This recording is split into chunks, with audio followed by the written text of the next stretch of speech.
Bueno, en este video vamos a ver las bases fundamentales para armar un circuito de inversor monofásico. En este primer capítulo de una serie donde iremos paso a paso comprendiendo cómo conectar un panel solar a la red eléctrica desde un enfoque teórico.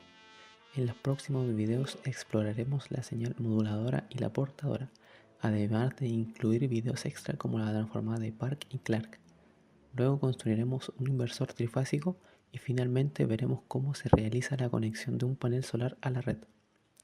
Así que si te interesa la energía solar, la electrónica de potencia o simplemente quieres aprender cómo funciona un sistema de conexión a red, quédate hasta el final y suscríbete para no perderte los próximos capítulos. Bueno, empecemos. En simples palabras, un inversor realiza la función contraria a un rectificador. Convierte una señal de corriente continua a una señal de corriente alterna. Esta señal alterna puede tener distintas formas, como sinusoidal, triangular, rectangular, entre otras. Con esto sabemos que hace lo siguiente. Pasa de una potencia de corriente continua a una potencia de corriente alterna, como se ve en la figura 1. Bueno, como primera instancia queremos realizar la siguiente figura, que es una señal cuadrada. Bueno, para ello necesitaremos dos cosas. Primero, una fuente y segunda, switches o interruptores para poder prender y apagar. Pero claro, lo vamos a hacer de una forma manual, o sea, prender y apagar. Este es más bien como un ejercicio mental. Lo que queremos es cuando S1 se cierra, fluya corriente hacia la resistencia, lo que nos dé un voltaje de entrada sea igual al voltaje de salida, haciendo un LVK. Por su contraparte, cuando cerramos S2, fluye inversamente, o sea, haciendo un LVK nuevamente, tenemos que el voltaje de entrada es inverso al voltaje de salida. En este punto, ya te tendrías que haber dado cuenta que desde el inicio el problema está mal planteado, y esto debido a que, si volvemos al primer circuito, cuando cerramos S1 tenemos inevitablemente un cortocircuito, y también cuando cerramos S2, por lo cual debemos agregar otros interruptores. Ahora, formalmente tenemos lo siguiente. Cuando tenemos un interruptor abierto, le decimos que está en estado 0, o desconectado, o apagado, o abierto. Y cuando tenemos en el estado 1, está encendido, conectado, cerrado. Y solamente existen estos dos estados. Pero ahora tenemos el mismo problema anterior. Si tenemos que S1 y S3 están cerrados, o también cuando S2 y S4 están cerrados, se genera un cortocircuito. Bueno, para solucionar este problema se dice lo siguiente, que S3 es el negado de S1. Esto quiere decir que cuando S1 está abierto, S3 está cerrado. Y en la otra configuración, o sea, cuando S1 está cerrado, S3 está abierto. Con lo cual solucionamos el problema de los cortocircuitos. Esta explicación también corresponde a S4 y S2, siendo S4 el negado de S2. Bueno, ahora lo que debemos de realizar es una tabla de valores para cada circuito, donde agregaremos los estados de los interruptores, el voltaje de salida, la corriente de entrada o la que entrega la fuente y la corriente DC o de salida, lo que en el diagrama llamaremos corriente de salida o EO. Bueno, para el caso 1. Para el caso 1 vamos a decir que S1 y S2 están 0 y 0, por lo cual S3 y S4 están en estado 1. Ahora, transcribiendo en un diagrama para que se entienda mejor, se observa que no existe voltaje de salida, no existe corriente que salga de la fuente y por lo cual tampoco de salida. Rellenamos la tabla que B out es 0, la corriente de entrada también es 0 y la corriente de C o EOUT también es 0. Bueno, para este caso tenemos el siguiente diagrama. Pasemos al caso 2. Para el caso 2 decimos que S1 está en estado 0, S2 estado 1 y transcribiendo en este diagrama debemos de observar que ahora la corriente in o la corriente de entrada está al contrario de la corriente de salida o la corriente DC, por lo cual haciendo el LVK el voltaje de entrada más el voltaje de salida es igual a 0, lo cual nos dice finalmente que el voltaje de salida es igual a menos el voltaje de entrada, además rellenando los datos. Además que la corriente IDC es hacer una ley de Ohm simple. Entonces la tabla nos queda de la siguiente manera. En este caso tenemos el siguiente diagrama para el voltaje de salida. Bueno, para los siguientes casos 3 y 4 se sigue la misma lógica.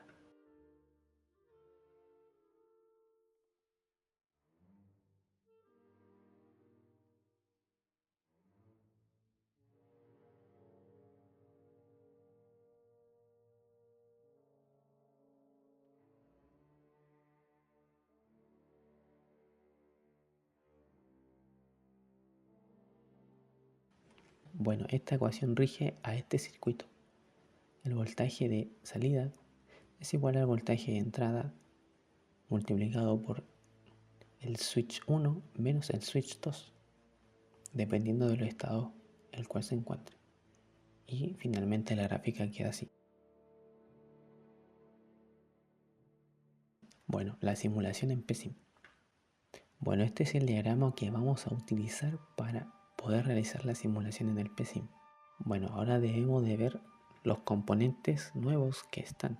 En este caso son los IGBT, el switch on-off y el NOT gate. Bueno, el IGBT, o conocido en español como el transistor bipolar de compuerta aislada, es el siguiente.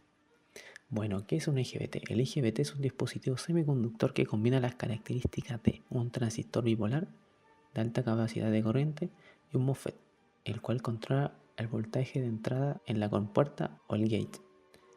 Bueno, el switch on-off en sí es la entrada que recibe, o sea, es una señal lógica 0 o 1 desde el circuito de control. En la salida está conectada al terminal de la puerta gate, en este caso del transistor IGBT, o al terminal base, si se trata de transistores bipolares, que son los encargados de activar o desactivar este tipo de interruptores de potencia. Bueno, la lógica de funcionamiento es muy simple. Cuando la señal es 1, el interruptor se enciende y conduce corriente. Cuando no es así, o sea, cuando es 0, el interruptor se apaga, o sea, no conduce corriente. El NOT gate. Bueno, en sí esta es una compuerta lógica NOT que hace lo siguiente. Bueno, la salida de la inversión de la señal lógica de entrada. O sea, quiere decir que si la entrada es 1, a la salida va a ser 0. Si la entrada es 0, a la salida será 1. Este tipo de comportamiento se conoce como lógica inversa o complemento lógico.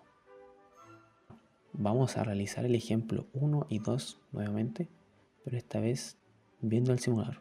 Bueno, teniendo el circuito, tenemos que los interruptores S1 y S2 están abiertos, por lo cual tenemos que hacer que S3 y S4 estén cerrados. Bueno, ahora recordando, cuando la señal es 1, el interruptor se enciende, y cuando la señal es 0, el interruptor se apaga. Analicemos el punto 1. Cuando este se encuentra en 0 o conectado a tierra, su negación es 1, por lo tanto el interruptor S3 está cerrado porque la señal es 1, lo cual nos dice que está conduciendo corriente.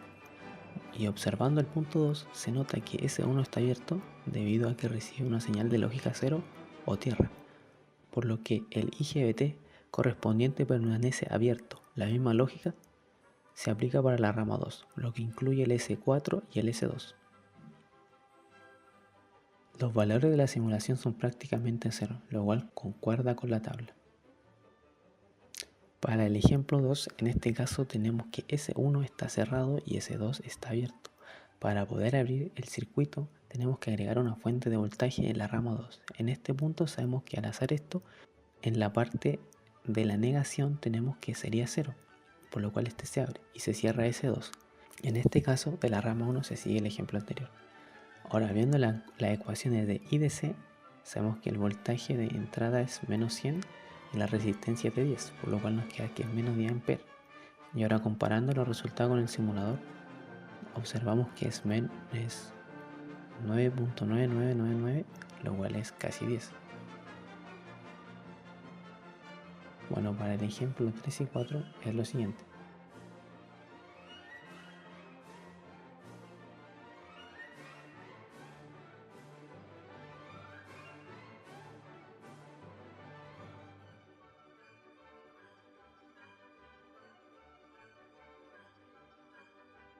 Bueno, para el siguiente capítulo vamos a ver la parte de la moduladora y la portadora, y estas nos van a servir para poder realizar este proceso de manera automática, el cambio de estado de los interruptores.